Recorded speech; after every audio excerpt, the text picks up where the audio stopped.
मुजफ्फरनगर से बड़ी खबर सामने आ रही है, जहां पुलिस और बदमाशों के बीच मुठभेड़ हो गई है। हाईवे पर खड़े वाहन से तेल निकालने वाले गिरोह के 4 सदस्यों को पुलिस ने गिरफ्तार कर लिया है। बता दें कि पुलिस की गोली लगने से एक शातिर बदमाश घायल हो गया है। घायल बदमाश को पुलिस ने अस्पताल में भर्ती कराया है। बता दें कि घायल बदमाश पर पहले से ही आधा दर्जन से ज्यादा मुकदमे दर्ज हैं। घायल बदमाश के अन्य 3 साथी कॉम्बिंग के दौरान गिरफ्तार किए गए हैं। गिरफ्तार बदमाशों के कब्जे से पुलिस ने एक तमंचा, कारतूस और चाकू बरामद किया है। काफी लंबे समय से हाईवे पर वाहनों से तेल निकालने वाले लोगों से ये लगातार शिकायतें मिल रही थी पुलिस को, जिसके बाद थाना मंसूरपुर क्षेत्र के राखी पब्लिक स्कूल के पास पुलिस और बदमाशों के बीच ये मुठभेड़ हुई है।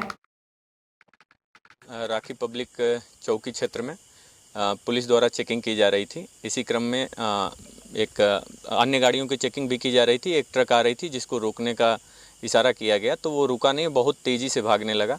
पुलिस को शक हुआ, इस पे पुलिस ने उसका पीछा किया। आगे चल के एक मोड़ आया जिस पे ट्रक ड्राइवर ने ट्रक को मोड़ लिया और वहाँ से जो ट्रक में 4 लोग थे वो कूद करके भागने लगे। जब पुलिस ने उनका पीछा किया तो उन्होंने पुलिस पार्टी पे फायर कर दिया। पुलिस ने आत्मरक्षार्थ जो जवाबी फायरिंग की, उसमें एक बदमाश के पैर में गोली लगी और 3 अन्य बदमाशों को दौड़ा करके पकड़ लिया गया। नेपाल के बांधों से पानी छोड़ने के बाद इस समय उत्तर प्रदेश और बिहार के कई जिलों में बाढ़ जैसे हालात पैदा हो चुके हैं। उत्तर प्रदेश में लखीमपुर खीरी, बाराबंकी, गाजीपुर, बलिया सहित कई जिले इस समय घाघरा नदी के कहर की चपेट में हैं।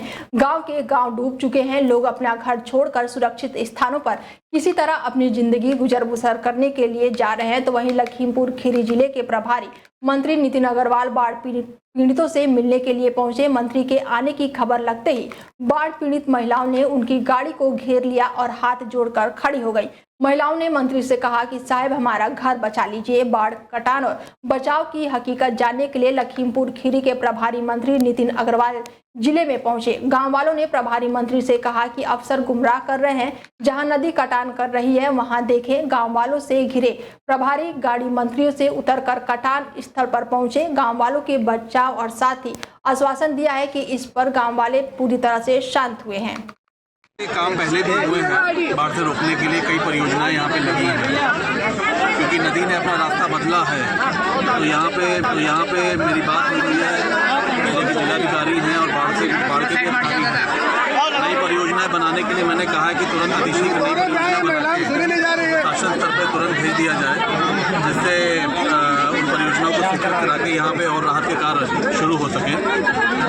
सरकार इस परेशानी की घड़ी में के साथ में है, जनता के साथ में खड़ी है। रनिया औद्योगिक क्षेत्र में एक फोम गद्दा फैक्ट्री में भीषण आग लग गई। फैक्ट्री में काम कर रहे 5 मजदूर गंभीर रूप से झुलस गए, जिन्हें तत्काल जिला अस्पताल भेज दिया गया। 3 की हालत काफी गंभीर बताई जा रही है। घटना की जानकारी मिलते ही स्थानीय पुलिस और अपर पुलिस अधीक्षक राजेश पांडे मौके पर पहुंचे हैं। वहीं दमकल विभाग की 3 से 4 गाड़ियां आग बुझाने के प्रयास में जुट गई। पुलिस की प्रारंभिक रिपोर्ट के अनुसार आग लगने का कारण अभी तक स्पष्ट नहीं हो पाया है, लेकिन शुरुआती जांच में शॉर्ट सर्किट की संभावना जताई जा रही है। आज ताना रनिया क्षेत्र अंतर्गत एक आरके पॉलीपैक उनकी एक फोम फैक्ट्री है, जो यहाँ पर लोग पॉपुलरली इसको गद्दा फैक्ट्री बोलते हैं। अभी कुछ देर पहले इंफॉर्मेशन मिली थी कि उसमें आग लगी। तो तत्काल मौके पर मैं बाकी सक्षम अधिकारी, फायर यूनिट, फायर ब्रिगेड्स, हम लोग सारे आ गए और आग फिलहाल नियंत्रण हो चुकी है। अभी फिलहाल आग बिल्कुल नहीं है। करीब 7 लोगों की हमें जानकारी है। फर्रुखाबाद आरटीओ ने चलाया वाहन चेकिंग अभियान। वाहन चेकिंग के दौरान आरटीओ ब्रिजेश नाथ चौधरी ने भी बड़ी कार्रवाई की। बता दें, वाहन चेकिंग के दौरान आरटीओ ने ओवरलोडिंग में 12 वाहन पकड़े हैं। एक वाहन के चालान भी किया गया है। आरटीओ ब्रिजेंद्र नाथ चौधरी का कहना है कि ओवरलोडिंग में करीब 4.30 लाख रुपए का रेवेन्यू आया है। आरटीओ ने फिटनेस बीमा न होने की स्थिति में 15 ऑटो रिक्शे भी पकड़े हैं। आरटीओ विजेंद्र नाथ चौधरी ने बताया कि मुख्यमंत्री के निर्देश पर जीरो टॉलरेंस की नीति के तहत कार्रवाई की गई है। जिन गाड़ियों के कागज, बीमा और साथ ही फिटनेस सही नहीं होगा उन्हें किसी भी सूरत में सड़कों पर नहीं चलने दिया जाएगा। यह अभियान करीब 1 माह से चल रहा है और चलता रहेगा। जब तक व्यवस्था सुदृढ़ नहीं हो जाएगी तब तक लगातार कार्रवाई चलती रहेगी। देखिए, माननीय मुख्यमंत्री जी का जो निर्देश है कि परिवहन विभाग को एकदम जीरो टॉलरेंस के तहत एकदम परफेक्ट जो है, बिना कोई गाड़ी फिटनेस के या बिना किसी जो है बीमा के या किसी भी जो है वैध पत्र जो उसके साथ होने चाहिए, वो न होने की दशा में किसी भी कीमत पर वो सड़क पर संचालित नहीं होना चाहिए। और उसके साथ साथ रेवेन्यू को भी जो है एक पॉजिटिव बनाने के उसमें जो है ओवरलोडिंग का अभियान भी चलता है। तो जिस संदर्भ में हमारे ARTO प्रवर्तन पर्यटन एवं संस्कृति मंत्री जयवीर सिंह शुक्रवार को फर्रुखाबाद पहुंचे। इस दौरान उनके पार्टी कार्यकर्ताओं ने जमकर स्वागत किया। इस दौरान वो मीडिया से भी रूबरू हुए और समाजवादी पार्टी पर जमकर हमला बोला और कहा कि अखिलेश यादव की मानसिकता हमेशा आपराधिक प्रवृत्ति की रही है। सपा में जो जितना बड़ा गुंडा होता है उतना ही बड़ा नेता होता है। अखिलेश यादव हमेशा अपराध की बात करते हैं, उनके बयान धमकी भरे होते हैं। अयोध्या की घटना किसने की, कन्नौज की घटना में किस पार्टी के नेता शामिल मिले, यह सभी को पता है। मंत्री जयवीर सिंह ने कहा कि अखिलेश यादव क्षत्रियों को गाली देने का काम कर रहे हैं। ऐसा लगता है कि उन्हें स्वर्णों का वोट ही चाहिए। अखिलेश यादव अध्यात्म और धर्म के नाम पर समाज को बांटने का काम कर रहे हैं। रूप से कैसी जो प्रेरणा देने का काम हमारे कतिपय नेता कर रहे हैं, उन चीज़ों का ही तो ये जो सामाजिक विषमता की बात कर रहा हूँ, कहीं न कहीं भेदभाव करने की बात कर रहा हूँ, उसी का परिणाम है। मैं समझता हूँ कि इन चीज़ों से हम सब समाज के लोगों को सावधान रहना पड़ेगा। ये तो राष्ट्र मजबूत रहेगा, नेशन फर्स्ट की भावना के साथ जब तक देश आगे नहीं बढ़ेगा, भारत अपेक्षित रूप से ऊंचाई नहीं छू सकता। जैसा कि माननीय प्रधानमंत्री बार बार कहते हैं कि हम भारत को 2047 तक विकसित भारत देखना। कानपुर देहात में भारतीय किसान यूनियन भानुगुट के कार्यकर्ताओं का अनिश्चितकालीन धरना प्रदर्शन जारी है। कार्यकर्ता तहसील प्रशासन पर गंभीर आरोप लगाते हुए आपूर्ति विभाग के लिपिका के विरुद्ध कार्रवाई की मांग की है। बता दें कि हफ्ते से भारतीय किसान यूनियन भानुगुट के कार्यकर्ता रसूलाबाद तहसील मुख्यालय पर अनिश्चितकालीन धरने पर बैठे हैं। बता दें कि कानपुर देहात के रसूलाबाद तहसील के आपूर्ति विभाग कार्यालय में तैनात लिपिका अरुण सिंह ने सरकारी कार्य में बाधा डालने और मारपीट करने साथ ही धमकी देने के आरोप में भारतीय किसान यूनियन भानुगुट के कार्यकर्ताओं के विरुद्ध थाना रसूलाबाद में गंभीर धाराओं में मुकदमा दर्ज कराया था। जिसके बाद भारतीय किसान यूनियन भानुगुट के दर्जनों कार्यकर्ता रसूलाबाद तहसील मुख्यालय पर अनिश्चितकालीन धरने पर बैठ गए और आपूर्ति विभाग कार्यालय में तैनात लिपिका अरुण सिंह के विरुद्ध कार्रवाई की मांग की और साथ ही इस पर विरोध प्रदर्शन भी करने लगे। दिनांक 5/9 को हमारे कार्यकर्ता किसान यूनियन के सप्लाई विभाग में राशन कार्ड में जो हेरा फेरी होती है, राशन कार्ड कटते, उसके लेके गए थे।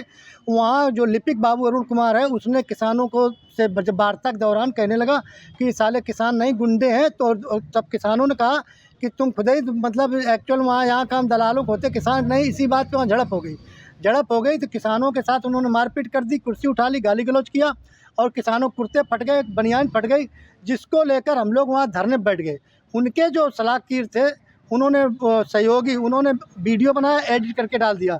हम लोग धरने बैठ गए। धरने पे बैठने के बाद हमने कहा हमारी FIR दर्ज कर दी जाए। तब हम लोगों को तहसीलदार ने बुलाया और कहा FIR दर्ज कराने और धरना हटा लीजिए। आपस में बैठ के वार्ता करती है। हमारे लोगों का आपस में बैठ के वार्ता हो गई। मैं और हमारे तहसील अध्यक्ष राम नरेश फौजी और कुछ किसानों को लेकर उनके आपूर्ति कार्यालय में जो बाबू हैं अरुण कुमार जी, उनके पास गए। जो नाम कटे हैं उनको सही कराने के लिए। तो कुछ पहले जो दिए गए थे उनके संबंध में बातचीत हुई तो उसने अरुण कुमार ने गाली गलौज और कुर्सी उठाकर मारपीट करने लगे इनके रामनरेश फौजी के साथ में। तो हमने बीच बिचाव किया और धरने बैठ गए वहीं पर। और इसके बाद में तहसीलदार ने बुलाया तो समझौता कराया। समझौता कराने के बाद में हम लोग के साथ धोखा किया गया और फर्जी मुकदमा लगवा दिया गया। मेरा मुकदमा नहीं लिखा गया, जो हम लोगों के साथ में मारपीट की गई। अब आगे की आपकी क्या रणनीति रहेगी? अब हम लोगों की रणनीति ये है कि जो अपूर्व बाबू ने हम लोगों के साथ भत्रा की, मारपीट की, तो उस पर मुकदमा पंजीकृत किया जाए और उसको निलंबित किया जाए और हमारा मुकदमा जो फर्जी लगाया गया है उसको खत्म किया। मुजफ्फरनगर में आज राष्ट्रीय लोकदल अध्यक्ष जयंत चौधरी का आगमन होगा। केंद्रीय राज्य मंत्री जयंत चौधरी रामराज पहुंचकर मीरापुर विधानसभा उपचुनाव की तैयारियों की समीक्षा करेंगे। तो वहीं राजकीय ITI बधाई काला के शुभारंभ के अवसर पर जयंत चौधरी पहुंचेंगे। उनके साथ उत्तर प्रदेश के कैबिनेट मंत्री अनिल कुमार, स्वतंत्र प्रभार मंत्री कपिल देव अग्रवाल मौजूद रहेंगे। चरथावा विधानसभा क्षेत्र के बधाई काला गाँव राजकीय ITI का शुभारंभ कार्यक्रम में जयंत चौधरी शामिल होंगे। ये जयंती का जो आज कार्यक्रम है, बधाई कला में कार्यक्रम है, चरथौल विधानसभा का एक गांव है और जैन जी ने ITI का आज उद्घाटन करना है और जैन जी का लक्ष्य है ज़्यादा से ज़्यादा युवाओं को नौकरी मिला। उसी के साथ ये कदम आगे बढ़ाकर चल रहे हैं। यहाँ पर जो क्षेत्र है, अब क्षेत्र के साथ साथ यहाँ के रास्ते बहुत अच्छे हैं, यहाँ पर किसी को जाने आने में भी दिक्कत नहीं है। क्षेत्र के साथ साथ इस ITI से काफ़ी गांव के बच्चों को जो बेरोजगार हैं, जिन्हें कोई रोजगार नहीं है, इस ITI के द्वारा उन्हें रोजगार प्राप्त होंगे। ये ITI है मुजफ्फरनगर में, जहाँ पे आज ऑनरेबल मिनिस्टर श्री जयंत चौधरी जी आ रहे हैं, इनॉग्रेट करने के लिए आ रहे हैं। और काफ़ी टाइम से आपने देखा होगा कि मिनिस्ट्री काफ़ी ज़्यादा काम कर रही है ITI की अपग्रेडेशन के लिए, क्योंकि देश को स्किल्ड मैन पावर की उतनी ही ज़रूरत है जितना इकोनॉमी में कंट्रीब्यूशन की ज़रूरत है स्किल्ड मैन पावर का। आज यहाँ पे इनॉग्रेशन होगा और ये ITI सिर्फ एक ITI की तरह ट्रेडिशनल ट्रेड्स नहीं चलाएगा, बट बाकी के फ्यूचरिस्टिक स्किल्स के ऊपर भी कोर्सेज चलाएगा, जैसे कि drone technician, drone pilot training. इस तरीके के नए नए कोर्सेज इस ITI में चलाए जाएंगे। ललितपुर से जखालोन जा रही तेज रफ्तार टैक्सी महेशपुर के पास गाय को बचाने के चक्कर में असंतुलित होकर पेड़ से टकरा गई, जहां एक महिला और 2 पुरुष गंभीर रूप से घायल हो गए। ग्रामीणों ने घायलों को एम्बुलेंस की मदद से जिला अस्पताल पहुंचाया, जहां उनका इलाज चल रहा है। एक तरफ उत्तर प्रदेश सरकार प्रदेश में पढ़े लिखे युवाओं को रोजगार देने का ढिंढोरा पीट रही है, वहीं शिक्षा विभाग से मामूली वेतन लेकर जुड़े प्रेरक आज भी बेरोजगार घूम रहे हैं, जबकि उनके द्वारा किए गए कार्यों का अभी तक भुगतान नहीं किया गया है, जिसको लेकर आज जिले के दर्जनों मात्र में प्रेरक आदर्श लोक शिक्षा प्रेरक वेलफेयर एसोसिएशन के बैनर तले कांग्रेस पार्टी के नेतृत्व में जिला कार्यालय पहुंचे, जहां उन्होंने 40 माह से रुके वेतन का सत्यापन कर दिलाए जाने की मांग की है। प्रेरकों ने आरोप लगाया है कि जिला विद्यालय निरीक्षण कर साथ ही बेसिक शिक्षा अधिकारी के अलावा शिक्षा विभाग से जुड़े अन्य अधिकारियों ने अभी तक उनका कोई भी सत्यापन करके शासन को नहीं भेजा है। वहीं प्रेरकों के साथ मौजूदा कांग्रेस पार्टी के प्रदेश महासचिव प्रकाश प्रधान ने ऐलान किया है कि यदि प्रेरकों की मांग पूरी नहीं की गई तो कांग्रेस उनके साथ खड़ी है। वो कंधे से कंधा मिलाकर प्रेरकों के हक में केंद्र और प्रदेश सरकार के विरोध में आवाज उठाने का काम करेगी। वर्ष 2018 से सरकार ने हमारा रिन्यूअल रोक दिया है और हम लोगों का 40 माह का मानदेय बकाया चल रहा है। सत्यापन संबंधी आख्या जो है वो शासन द्वारा कई बार पत्र आ चुके हैं बेसिक शिक्षा अधिकारी महोदय के लिए, लेकिन आज तक सत्यापन संबंधी आख्या प्रेरकों द्वारा जो ले ली गई, लेकिन आज तक कार्यालय द्वारा नहीं भेजी गई है। कॉपी लोगों जो सूची और हम लोगों ने इसके लिए पैसे भी दिए फाइल बनवाने के लिए, लेकिन फिर भी इन्होंने जो है फाइल नहीं भेजी निदेशालय। अभी क्या मांगे हैं आपकी? हमारा जो है मानदेय भुगतान कर दिया जाए और हमारा जो रिन्यूअल किया जाए। कितना? देखिए, ये प्रेरक जो है ये सरकारी विभाग के लिए बहुत महत्वपूर्ण कड़ी थी। ये हर प्राइमरी पे इनकी 2-2 की नियुक्ति होती थी, एक महिला एक पुरुष, और इनसे चाहे एसडीएम हो, चाहे खंड विकास अधिकारी हो, चाहे जिलाधिकारी, जितने ग्रामीण क्षेत्र से लेकर जो भी महत्वपूर्ण कार्य आते थे, चाहे निर्वाचन संबंधी हो, चाहे जनगणना संबंधी हो, इनसे इनका काम लिया जाता था। साथ ही साथ इस शिक्षा में भी इनका बड़ा योगदान रहता था, लेकिन उत्तर प्रदेश सरकार द्वारा नहीं भले क्या। आगरा के SN मेडिकल कॉलेज की इमरजेंसी में बृहस्पति रात महिला मरीज के डॉक्टरों की कुर्सी पर बैठने पर बखेड़ा खड़ा हो गया। जूनियर डॉक्टर के टोकने पर महिला के साथ आए उनके बेटों ने अभद्रता कर दी और मारपीट पर उतारू हो गए। सूचना पर पहुंची पुलिस दोनों को थाने ले गई। इधर इस घटनाक्रम के लोगों ने वीडियो बनाकर सोशल मीडिया पर अपलोड कर दी। सोशल मीडिया पर अब ये वीडियो जमकर वायरल हो रहा है। किसान आंदोलन में किसानों के मसीहा बनकर उभरे चौधरी राकेश टिकैत को फोन कॉल पर धमकियां मिलने का सिलसिला रुकने का नाम नहीं ले रहा है। मुजफ्फरनगर में लगातार भारतीय किसान यूनियन के राष्ट्रीय प्रवक्ता चौधरी राकेश टिकैत और उनके परिवार को फोन कॉल पर लगातार धमकियां मिल रही हैं। ताजा मामला शुक्रवार देर शाम का है, जहां अनजान नंबर से फोन कॉल पर राकेश टिकैत को धमकियां मिलनी शुरू हुई और उसके कुछ ही देर बाद परिवार के एक अन्य सदस्य को भी एक अनजान कॉल से धमकियां मिलने लगी।